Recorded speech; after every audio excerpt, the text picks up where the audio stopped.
Ambassador Jake Morrison stood at the viewing window of his shuttle, watching the massive station grow larger against the backdrop of space. The structure was ancient, built by civilizations that had mastered the stars while humans were still learning to make fire. He turned to his aide, Lisa Park, who's reviewing diplomatic protocols on her tablet. "Nervous?" she asked without looking up. Jake smiled, though his hands were clenched behind his back. "This is humanity's first formal introduction to the Galactic Council," he said. "We've been in limited contact for 20 years. But this is different. This makes it official." Commander Ben Hayes, their military advisor, joined them at the window. 47 species in that chamber, Ben said, his voice low and measured. "Some of them have been traveling the stars for millions of years, and here we are. The new kids trying to prove we belong." The shuttle docked with a soft thud, and the airlock cycled open. The station's interior was breathtaking corridors that seemed to bend through impossible angles. Lighting that shifted through colors humans had never seen before, and gravity that felt slightly wrong. As if the station couldn't quite decide what normal should be, crystalline being waited for them at the entrance, its body refracting light into rainbow patterns that danced across the walls. "Ambassador Morrison," the being said in perfect English, though its voice sounded like wind chimes. "I am Council Speaker Vorth of the Calithian Empire. Welcome to Caverish Prime Station." Jake bowed slightly, the gesture they had practiced for weeks. "Thank you, Speaker Vorth," he replied. "Humanity is honored to be here." Vorth led them through the winding corridors toward the council chamber, and Lisa whispered observations into her recording device, noting architectural details and cultural markers. Ben's eyes never stopped moving, his military training making him catalog every exit and potential threat. The council chamber was enormous, a circular room with seating arranged in tiers that rose toward a domed ceiling. Representatives from dozens of species filled the seats, some humanoid, others completely alien. Beings of energy and crystal and forms that defied easy description, but Jake noticed something immediately. One entire section of seats sat empty, marked with symbols that glowed with a faint, pulsing light. He leaned toward Vorth. "Those empty seats," Jake said quietly. "Which delegation is missing?" Vorth's crystalline body dimmed slightly, and an uncomfortable silence spread through the chamber like ripples on water. "Those seats belong to the eldest," Vorth said finally, his chiming voice subdued. "They choose not to attend in person." Before Jake could ask more, the air in the center of the chamber shimmered, and a holographic figure appeared, ghostly, translucent, and ancient beyond measure. The being was vaguely humanoid but wrong in subtle ways. Too many joints in its limbs, eyes that seemed to look through rather than at things, and an aura of age that made even the billion-year-old species in the room seem young. "I am Keeper Nim of the Eldest," the figure said, its voice resonating directly in their minds rather than through sound. "We welcome humanity to the community of star-faring species." Jake felt relief wash over him, but it died quickly when Nim continued. "However, the Eldest will not maintain embassies on Earth. We will not conduct trade in your system, and we strongly advise all species to approach human space with extreme caution." The chamber erupted in confused murmurs and protests. Jake felt his stomach drop, and Lisa's hand tightened on her tablet. "Keeper Nim," Jake said, stepping forward despite Ben's warning hand on his shoulder. "May I ask why?" The ancient being's eyes fixed on him, and Jake felt like he was being examined at a level deeper than physical. "You are not alone on your world," Nim said simply. "You never have been." The hologram flickered and vanished before Jake could respond. Leaving the chamber in chaos, Speaker Vorth raised his crystalline arms, calling for order. "The Eldest are known for their caution," he said diplomatically. Many species dismiss their warnings as superstition from a dying civilization, but Jake noticed that 3 other delegations, all representing ancient species, had begun quietly gathering their things and leaving the chamber over the next hours. Jake went through the motions of formal introductions and diplomatic pleasantries, but his mind kept returning to Nim's words. Lisa was already working her contacts, accessing the Council's public archives through the station's network that evening. Back in their assigned quarters, she presented her findings. "There are references," she said, spreading holographic documents across the room. "Old warnings in the archives. Survey ships that went missing near Earth thousands of years ago.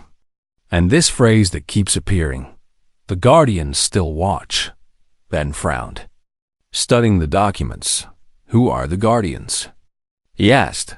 "No one knows," Lisa replied. "Or if they do, they're not talking. Every reference is vague. Like the writers were afraid to say too much." Jake sat down heavily, exhaustion and confusion weighing on him. "We need to contact Earth," he said. "Get our researchers on this, if something else lives on our planet. We need to know what it is." He stood to draft a message to Earth's government when he noticed something on his desk that hadn't been there before. A small data crystal, unmarked and glowing with a soft amber light. "Ben," Jake called, his voice tight. "Did you put this here?" The commander moved immediately, hand on his weapon. "No, sir," Ben said. The room was sealed. No one should have been able to enter. Jake picked up the crystal carefully, examining it from all angles. "Should we scan it first?" Lisa asked nervously. Jake shook his head. "If someone went to this much trouble to get it to us, I doubt they want to harm us," he said. Though his hand trembled slightly as he activated the crystal, a hologram sprang to life, and a voice filled the room, ancient, speaking in a language Jake didn't recognize, but somehow understood. The words were Sumerian, one of Earth's oldest languages, and the crystal systems were translating directly into his mind. "They are right to be afraid," the voice said. The hologram flickered, and the language changed to ancient Egyptian, then Sanskrit, then languages Jake had never heard. But each time the message was the same. "We have always been here. We've always protected you." The final message came in modern English, the voice now clear and unmistakably human, though with an accent from no region Jake could place. "But now you travel the stars, and they will learn what you truly are," the voice said. "They will learn why we chose you, why we have guarded you for so long, and they will understand why even the eldest fear to walk on your world." The hologram died, leaving them in silence. Lisa's face was pale. "What does that mean?" she whispered. "What are we?" Jake looked at the dark crystal in his hand, then at the stars visible through their window, somewhere out there. The galaxy's oldest species had just declared they were afraid of humanity, or rather, afraid of what protected humanity. "I don't know," Jake said quietly, "but I think we're about to find out." Ben moved to the window, his soldier's instincts on high alert. "The question isn't what we are," he said grimly. "The question is, what have we been living with all this time without knowing it?" Jake activated his communicator, opening an encrypted channel to Earth. "This is Ambassador Morrison," he said. "Priority Alpha, we have a situation." As he began explaining what had happened, he couldn't shake the feeling that somewhere, someone or something was watching him, had always been watching, and was waiting to see what humanity would do next. The crystal on his desk pulsed once more with amber light, then went dark forever, its message delivered outside their window. A ship passed by the station, nothing unusual. Just another vessel in the busy space lanes. But for just a moment, Jake could have sworn he saw a figure standing at one of its windows. Human-like, but somehow wrong, watching their quarters with eyes that had seen the rise and fall of civilizations. Then it was gone, and Jake was left wondering if he had imagined it, or if the Guardians had just made themselves known. Dr. Kate Sullivan received the encrypted transmission at 3 in the morning, and by 4, she had assembled her team in the secure laboratory beneath the Xenarchaeology Institute. The message from Ambassador Morrison was clear. Something protected humanity, and they needed to find out what she looked at her small team. Dr. Greg Foster, a linguist who specialized in dead languages, and Commander Amy Chun, on loan from military intelligence. The message used Sumerian, Egyptian, and Sanskrit, Kate said, playing the holographic recording Jake had sent. Languages separated by thousands of years and thousands of miles. Yet whoever sent this knew all of them perfectly. Greg leaned forward, his eyes bright with excitement. "That's not even the strangest part," he said, pointing to the waveform analysis. "The voice, it's speaking these languages with native pronunciation. No accent bleed from one to another, whoever this is. They didn't just learn these languages. They lived them." Amy pulled up a star map, marking Earth's position and the locations where alien ships had disappeared or turned back. "I've been going through military intelligence files," she said. 20 years ago, when we first made contact, several alien scout ships approached our solar system. None of them made it past Saturn." Kate frowned. "They were destroyed?" She asked. "No," Amy replied, her voice troubled. "They turned back their logs. The ones we managed to recover through intelligence channels show pure Terra 1 Captain wrote, detected energy signatures inconsistent with human technology, recommend immediate withdrawal." She pulled up another log entry, and they all read it in silence. "They're not human. Some of them aren't human." Greg stood and began pacing, his mind clearly racing. "Let me run a theory past you," he said. "What if humanity has been protected for a very long time? What if every time we should have gone extinct, we didn't, and not because we got lucky?" Kate pulled up historical records on the main screen. "The Toba supervolcano eruption," she said, reading from the data. 75,000 years ago, it should have killed us all. The genetic bottleneck shows human population dropped to maybe 10,000 individuals worldwide. "But we survived," Greg said, against odds that should have been impossible. Amy added more data to the screen. "The Black Death in the 14th century," she said, "killed 30 to 60% of Europe's population. Then it just stopped. No medical breakthrough, no environmental change. It just stopped spreading in certain regions with no explanation." Kate felt a chill run down her spine as she pulled up another file. "The Tunguska event in 1908, she said quietly. "Something exploded over Siberia with the force of a nuclear weapon, flattened 2,000 square kilometers of forest, but there was a village nearby, and it was completely untouched, not even broken windows. They worked through the night, finding pattern after pattern. Disasters that should have destroyed humanity but didn't. Unexplained survivals and gaps in the historical record that made no sense as dawn broke." Greg made a discovery that changed everything. "I've been going through ancient texts," he said, his voice shaking slightly. "Sumerian tablets, Egyptian papyri, Sanskrit verses, they all mention watchers." He projected images on the screen, crude drawings and careful hieroglyphs, all showing the same thing, human-like figures standing apart from normal humans, watching, protecting. The Sumerians called them the ones who remain. Greg said, "The Egyptian knew them as the endless guardians, and in Sanskrit they're Rakshaka, which means protector." Kate read through the translations, her heart pounding. "These aren't gods or myths," she said. "These texts describe them as real beings who look human but aren't, who speak all languages, who appear during disasters and guide people to safety, then vanish." Amy had been working her intelligence network, and now she pulled up modern reports. "They're still being reported," she said grimly. "Ship logs, war diaries, survivor testimonies across centuries, across continents. The same description. Human-like figures who move differently, who know things they shouldn't, who appear when humans are in danger." She played a video from a naval disaster in the North Atlantic, recorded 10 years earlier. The quality was poor, but it showed a figure pulling survivors from the water with impossible strength, moving through the freezing ocean without any visible struggle. The survivors all reported the same thing, Amy said. The rescuer spoke to each of them in their native language, knew their names without asking, and disappeared before the rescue ships arrived. Kate felt like the world was shifting beneath her feet. These guardians, she said slowly, they've been protecting us for millennia, and no one knows who they are or why they're doing this. Greg pulled up a communication file.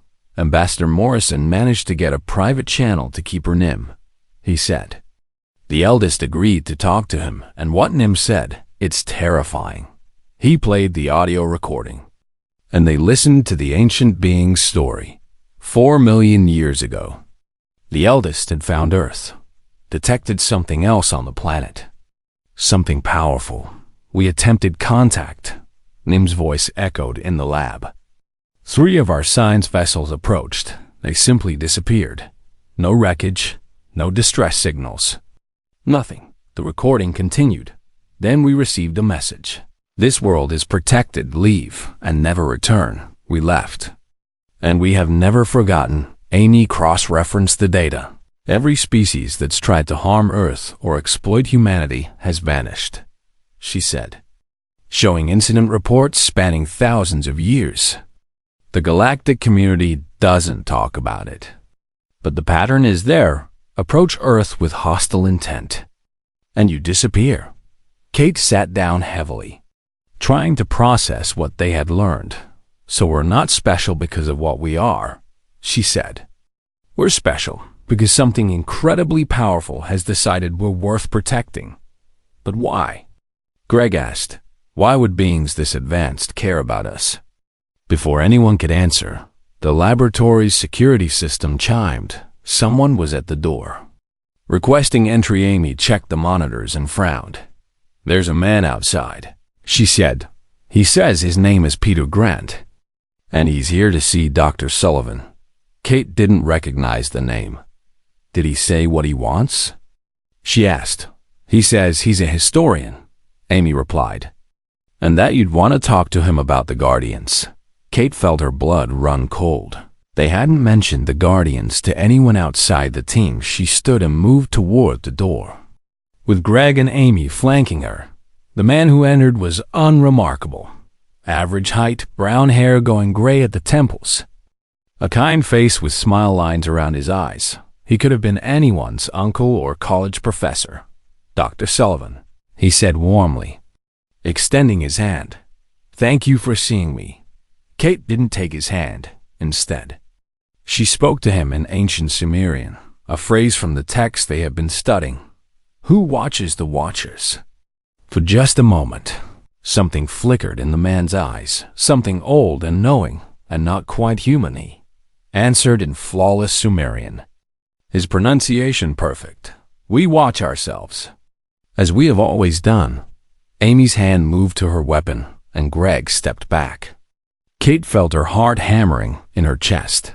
The man Peter, if that was even his real name, didn't seem concerned by Amy's weapon. Please, he said, switching back to English. I'm not here to harm you, in fact. I'm here because you're very close to understanding something important. And you deserve to hear the truth from one of us rather than piecing it together from fragments. One of us? Kate asked, her voice steady despite her fear. Peter smiled. And it was a sad, ancient expression. One of the Guardians, he said simply. And Dr. Sullivan? We really do need to talk about what happens now that humanity has joined the galactic community. The rules are about to change, and you need to be prepared. He looked at Amy's weapon and then directly into her eyes. You can shoot me if it makes you feel safer, he said calmly. But I promise you, it won't stop me, and it won't change the conversation we need to have. Kate made a decision. She gestured to Amy to lower her weapon. Talk, Kate said.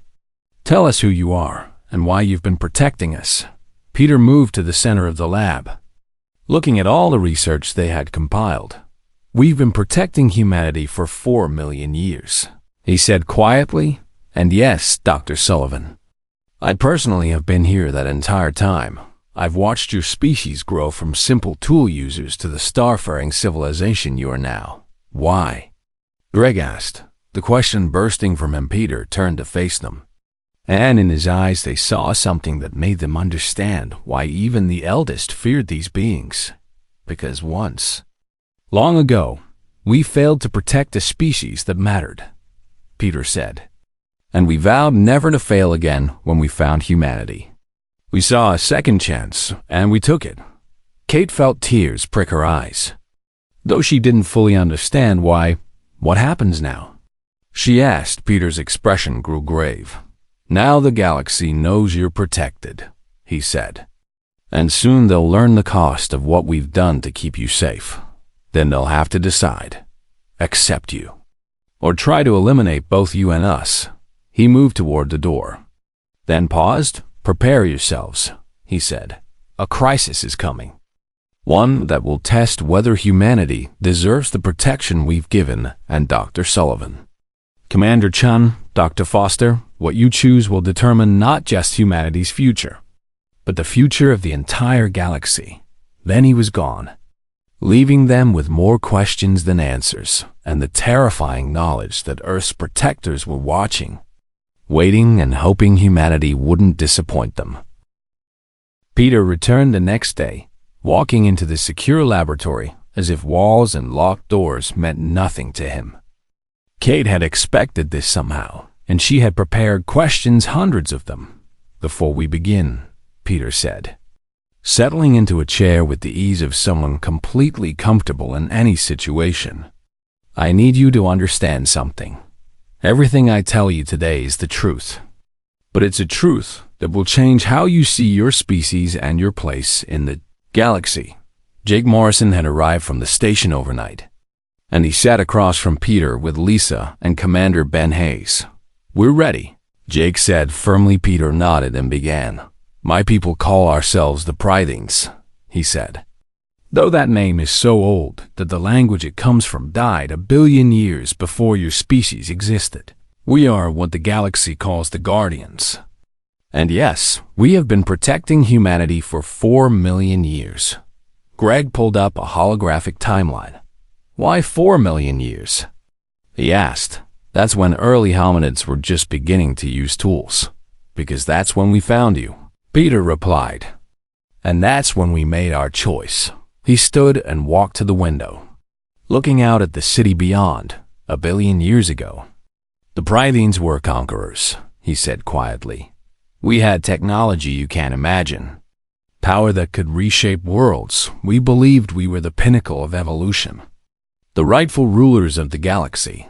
His voice grew heavy with old grief. "We destroyed species that opposed us, enslaved those that surrendered, and convinced ourselves we were bringing order to chaos. We were monsters, though we called ourselves saviors." Kate watched him, seeing the weight of ancient guilt in every line of his body. "What changed?" she asked softly.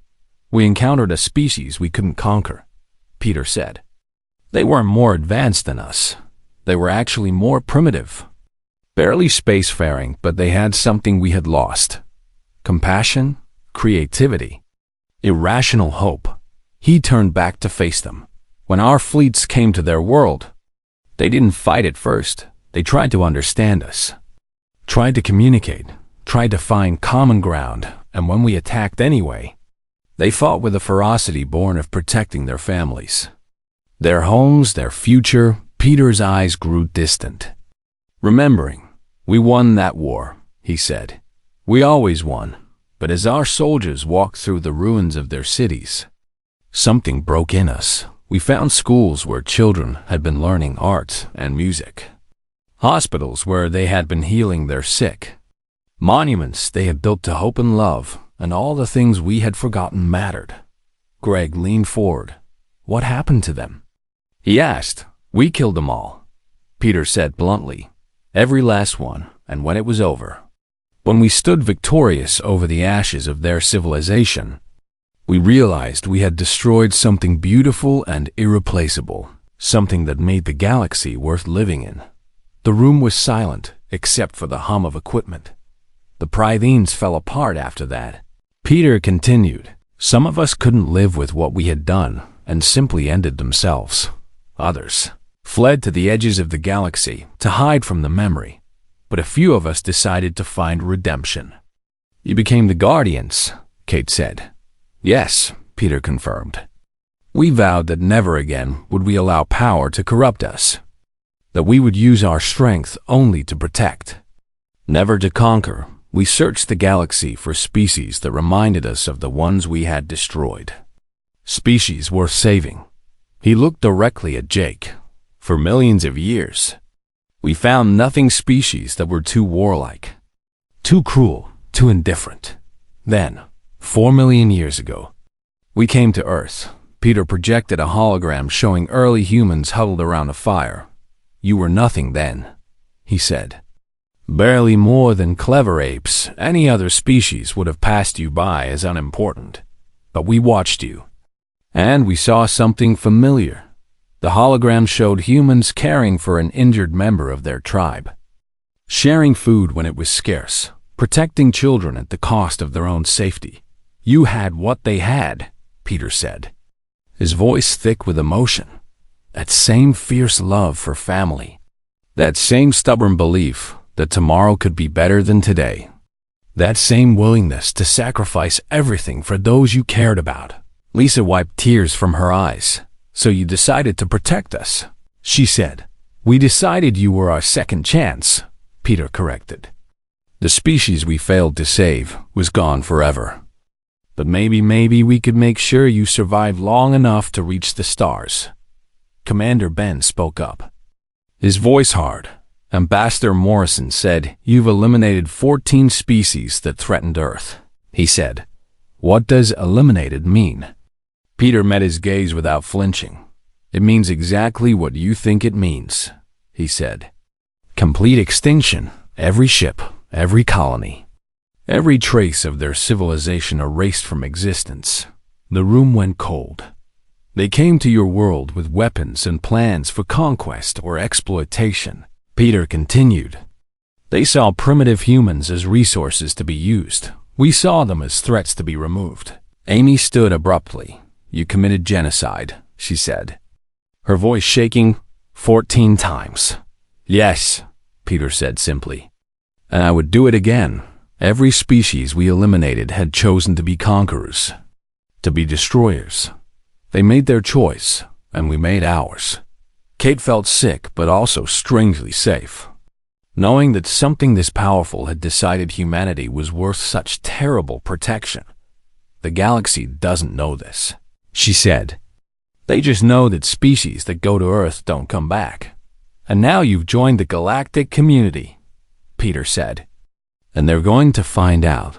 They're going to discover what we are, what we've done. And they're going to be afraid. Jake leaned back in his chair. How afraid? He asked. Afraid enough to unite against us, Peter replied. The Guardians number perhaps 10,000 across the entire galaxy. We're individually powerful, ancient, and we have technology that makes us seem like gods, but we're not invincible. He pulled up a star map showing the major galactic powers. If the entire galaxy united against us, the war would last centuries and destroy everything, he said. Worlds would burn. Species would go extinct, and in the end, probably everyone would lose. Greg stood and moved to the map. So what do we do? He asked. How do we prevent that war? Peter turned to face them all. You prove that you're worth protecting, he said. Not to us, we already believe in you, but to the galaxy. They need to see that humanity offers something valuable, something that makes the galaxy better. How? Kate asked. Peter's expression grew serious. There's a crisis coming, he said. The Vrex Dominion is planning to invade the Lyran Confederacy.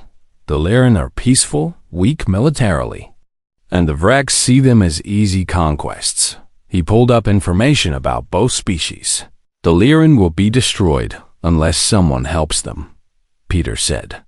And here's your chance. Help them.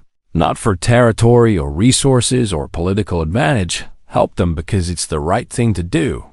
Jake stood. You want us to go to war? He asked incredulously. We have 5 ships. The Vrex have hundreds. I want you to show the galaxy who humanity is, Peter replied. I want you to demonstrate the compassion and courage that made us choose to protect you in the first place. Commander Ben shook his head. This is suicide, he said. Maybe, Peter admitted. But it's also the only way forward if you don't help the Lyran. The galaxy will see you as just another self-interested species. And they'll wonder why we protect you if you do help them, win or lose. You'll show everyone what makes humanity special. Kate understood now. This is a test, she said. For us and for you. Everything is a test, Peter replied.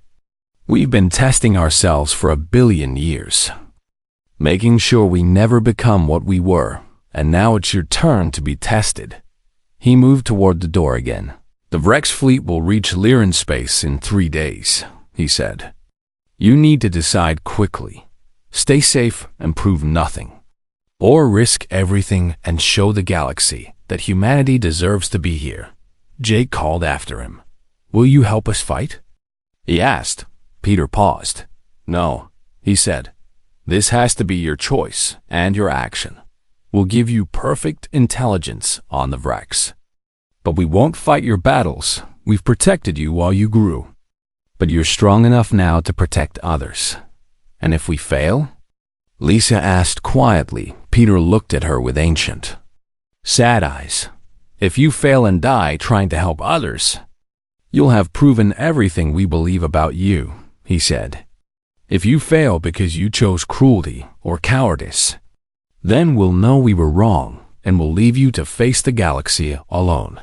He stepped through the door, then turned back one last time. Dr. Sullivan asked earlier what happens now, he said. Here's your answer. Now you get to decide what kind of species humanity will be. The kind that's worth protecting, or the kind that deserves to stand alone. Then he was truly gone, leaving them with an impossible choice. Risk everything to save strangers, or play it safe and lose the protection that had kept humanity alive for 4 million years. Kate looked at the others. 3 days, she said. We have 3 days to convince Earth's government to send our fleet to war for people we've never met. Jake activated his communicator. Then we better start now, he said. Because Peter's right, this is who we are. And it's time the galaxy knew it, outside and the street below. Peter walked among humans who had no idea what protected them. He watched them going about their lives, working, laughing, helping each other, being human, and he hoped, as he had hoped for 4 million years, that they would choose the path that led to the stars rather than the path that led to ashes. The test was beginning, and the galaxy was watching. The emergency session of Earth's unified government lasted 18 hours, and the debate was fiercer than any war. Jake stood before the council chamber, exhausted but determined, making his case for the 3rd time. The Lyran Confederacy will fall in 48 hours, he said, his voice hoarse. They have no military capable of stopping the Vrex. Their entire civilization will be enslaved or destroyed unless someone helps them. Council Chairman Victor Hayes leaned forward. And you want us to send our entire fleet to fight a war that isn't ours? He asked. Ambassador Morrison, we have 5 ships. The Vrex have over 50 in that battle group alone. I know the odds, Jake replied. But this isn't about winning a war. It's about showing the galaxy who we are. A counselor from the Eastern Alliance stood. What do we gain from this? She demanded. The Lyran have nothing we need, no strategic resources. No territory we want. No technology we don't already have. Kate stood beside Jake. We gain nothing material, she said firmly. We do this because it's right.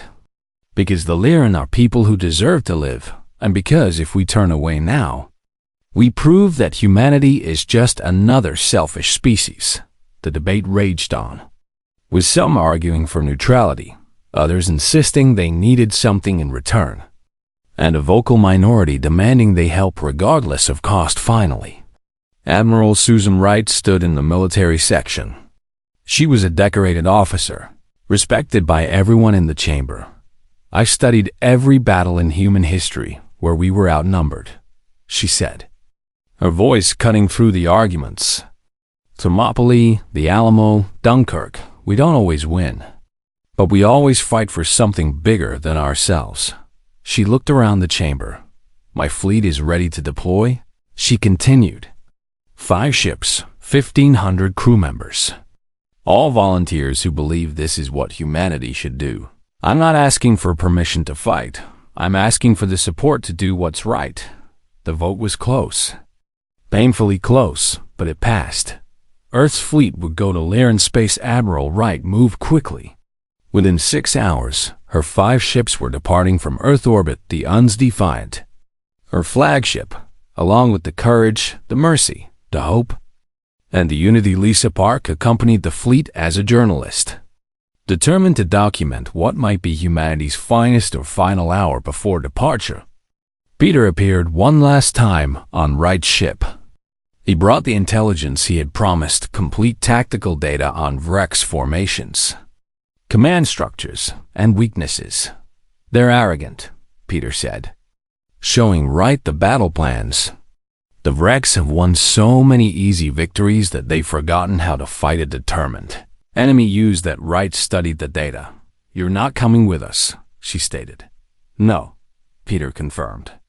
"This has to be purely human. The galaxy needs to see what you can do without our help."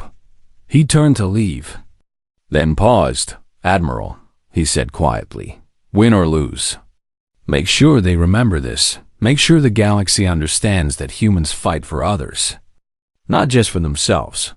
The journey to Lyran space took 36 hours at maximum speed.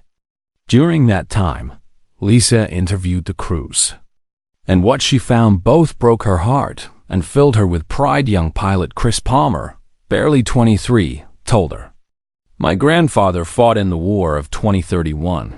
He always said the measure of a person is what they do when no one's watching and when it costs them everything. This is our measure." Engineer Sarah Kim, working in the bowels of the Defiant, said, "I have 2 kids back home. I'm here because I want them to grow up in a galaxy where helping others matters more than helping yourself." Commander Amy Chun, who had joined the fleet, put it simply, "This is who we are. This is who we've always been. We just finally have a chance to show it to the stars." They arrived at Lyran Prime to find horror. The Vrex fleet was in orbit, bombarding the surface with plasma weapons. Cities were burning. The Lyran defense fleet was scattered and retreating, and thousands were dying every minute. Admiral Wright opened a communication channel to the Vrex flagship Warmaster. Krell's face appeared on screen, a reptilian creature with cold eyes and a cruel smile. "Human vessel," Krell said with amusement. "You have wandered into a military operation. Depart immediately or be destroyed." Wright's response was calm and measured. "Warmaster Krell, I am Admiral Susan Wright of the United Earth Fleet," she said.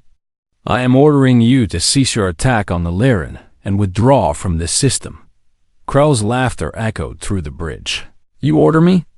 he said incredulously. "You have 5 ships. I have 53. Surrender now, and I will kill you quickly as a courtesy." Wright smiled, and it was not a friendly expression. "You have 53 ships," she said. "We have 5 and Warmaster. That's all we need. Last chance. Withdraw or face the consequences." Krell cut the transmission and ordered his fleet to engage. What followed became known across the galaxy as the Battle of Lyran Prime, and military academies would study it for generations. Wright's strategy was brilliant and brutal. Human ships were smaller and faster than Vrex vessels, and she used that advantage ruthlessly. The Defiant and Unity performed hit-and-run attacks on Rex command ships, targeting their communication arrays and creating chaos in their formations. Without clear commands, the Rex fleet's coordination collapsed into confusion. The Courage and Hope executed a maneuver that became legendary. They dove into the atmosphere of Lyran Prime, using the planet's gravity and their superior maneuvering to destroy 3 Rex carriers that were too large and slow to follow. Meanwhile, Commander Amy Chun led a boarding party onto a Rex flagship, using tactics that seemed insane to any other species, crawling through damaged hull sections, fighting in zero gravity, enduring radiation that would kill most aliens. Her team captured the ship's tactical database. She broadcast the Rex battle plans to the surviving Lyran forces, who rallied and counterattacked with New Hope. Chris Palmer's fighter squadron performed a maneuver that other species deemed impossible. A high-gravity turn through Lyran Prime's upper atmosphere that subjected them to forces that would kill most aliens, but humans, from Earth's heavy gravity, survived and used the momentum to destroy a Rex troop transport. The battle raged for 14 hours, and the cost was terrible. The Unity was destroyed when it rammed a Rex dreadnought to save a Lyran hospital ship. All hands lost. Hope took catastrophic damage protecting civilian evacuation transports and barely limped away from the fight. The Courage's engineering section was hit, killing 42 crew members, including Sarah Kim, who died keeping the engines running so others could escape.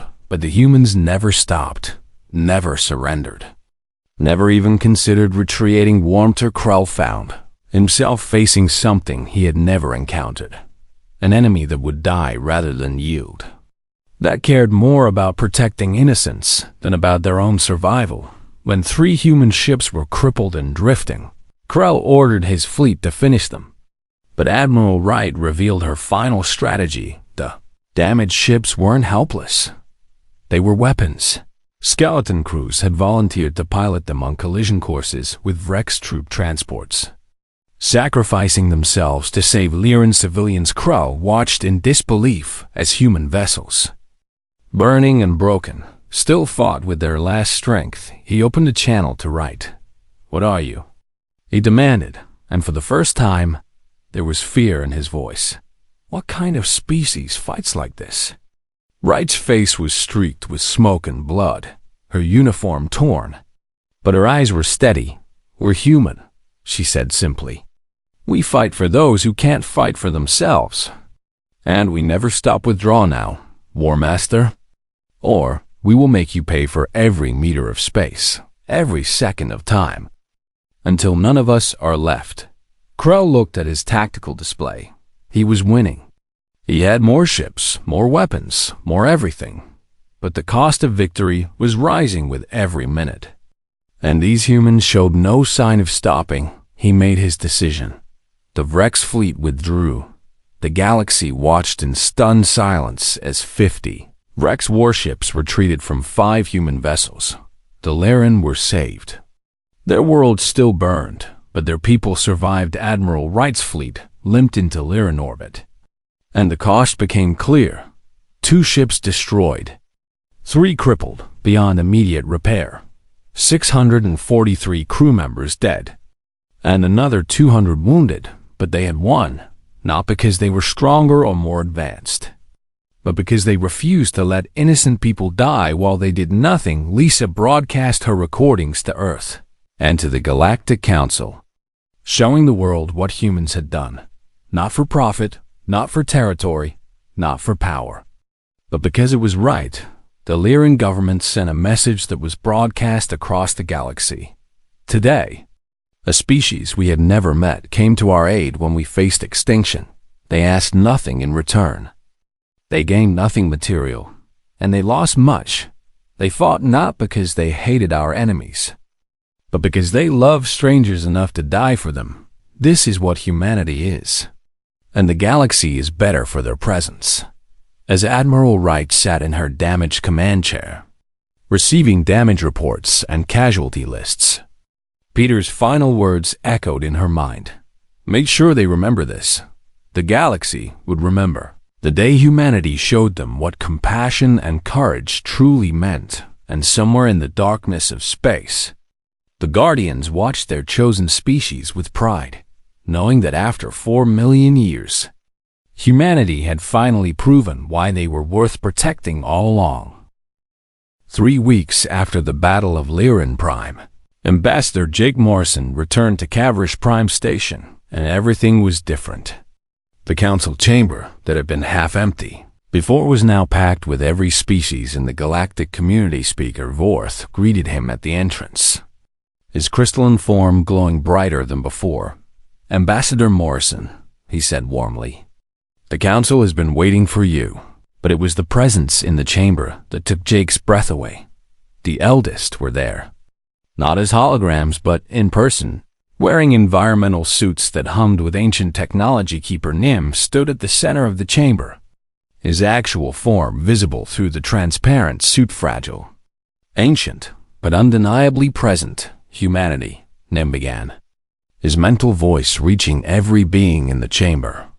"We have lived for millions of years. We have seen the rise and fall of empires that span galaxies. We have witnessed wonders and horrors beyond counting." He paused, and Jake could feel the weight of those endless years. "But in all our existence," Nim continued, "we have never witnessed what your species did at Lyran Prime. You had everything to lose and nothing to gain. Yet you fought for strangers as if they were your own families." The chamber was absolutely silent.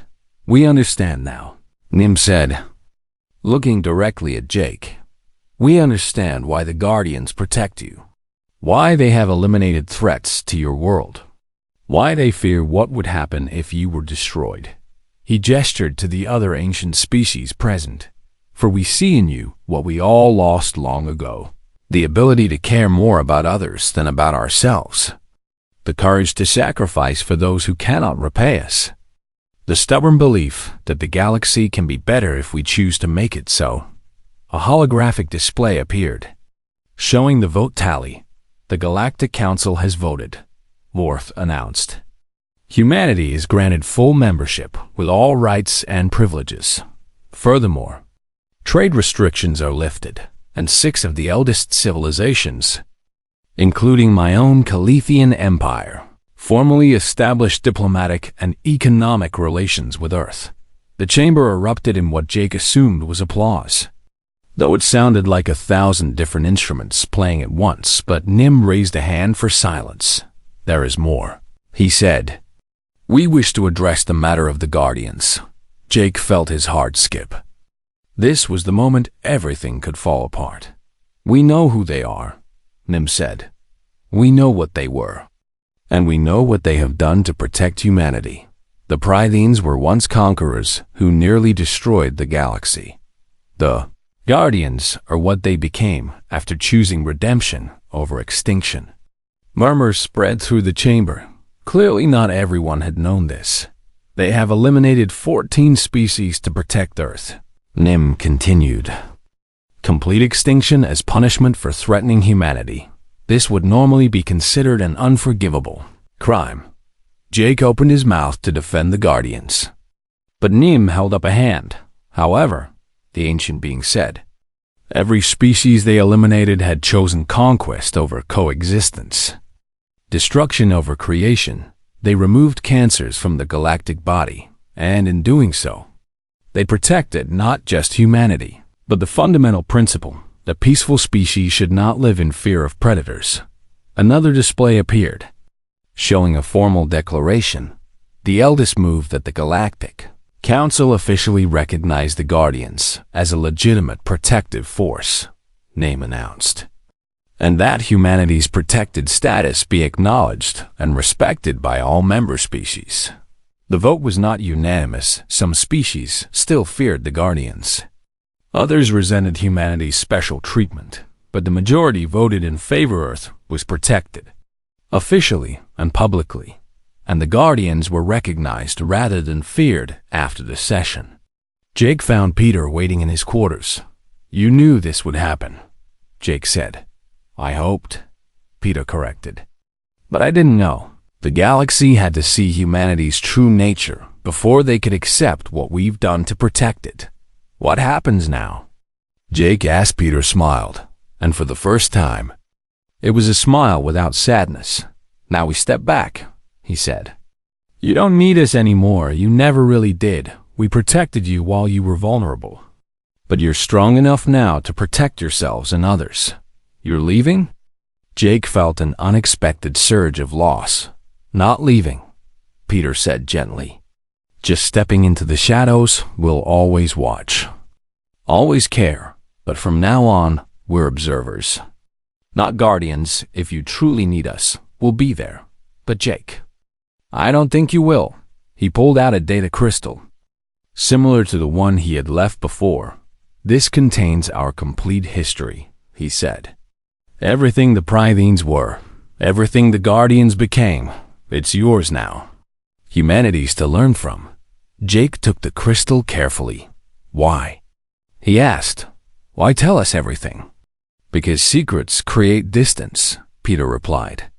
And you deserve to know the truth about those who protected you. You deserve to understand that even species who commit terrible crimes can choose to become better. That's a lesson the galaxy needs.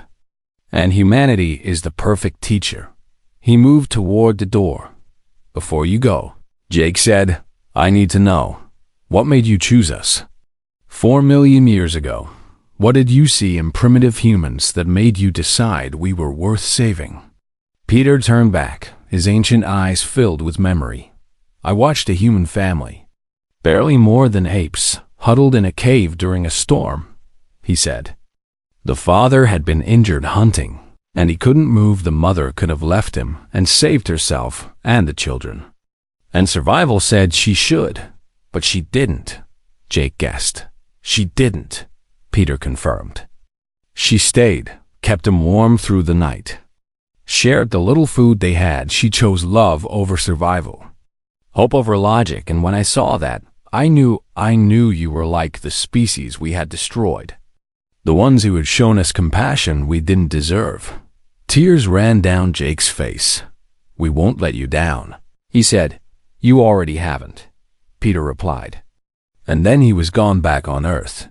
Dr. Kate Sullivan was appointed director of the Institute for Interspecies Understanding, where humans and aliens studied together, learning to see each other not as strangers, but as potential friends. Commander Amy Chun formed the Galactic Peacekeeping Initiative, a volunteer force with members from 20 species, including remarkably former Vrex soldiers who had witnessed the Battle of Lyran Prime and decided they wanted to fight for something better than conquest. Admiral Susan Wright became Earth's ambassador at large, traveling the galaxy not with weapons, but with the story of what humanity had done and why it mattered. Lisa Park's documentary about the Battle of Lyran Prime was watched by trillions across the galaxy, and it changed hearts and minds. 3 regional wars ended through negotiation, with mediators citing the human example.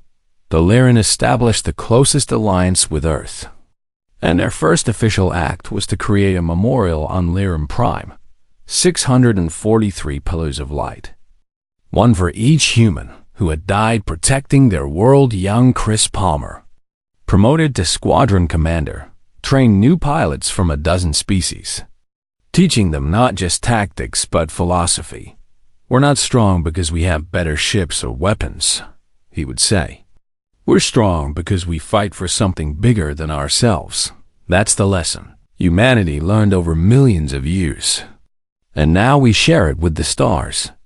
5 years after the Battle of Lyran Prime, Jake stood at the window of Earth's orbital station, watching ships from across the galaxy come and go. Trade vessels, diplomatic shuttles, research ships, all moving in peaceful cooperation. Kate joined him, carrying a cup of coffee for each of them. Do you ever wonder where they are? She asked. The Guardians? Jake smiled. They're watching, he said. They're always watching, but now they're watching friends succeed, not children who need protection. Do you think we'll ever see Peter again? Kate wondered. Before Jake could answer, a ship passed by the station, nothing unusual. Just another vessel in the busy space lanes, but for just a moment. Jake saw a figure standing at one of its windows. The figure was human-like, but moved with a grace no human possessed. And when it turned to look at the station, Jake could have sworn it smiled. Then it was gone. "Yes," Jake said quietly. "I think we'll see them again, but only when we need them. Or when they want to check on old friends on Earth."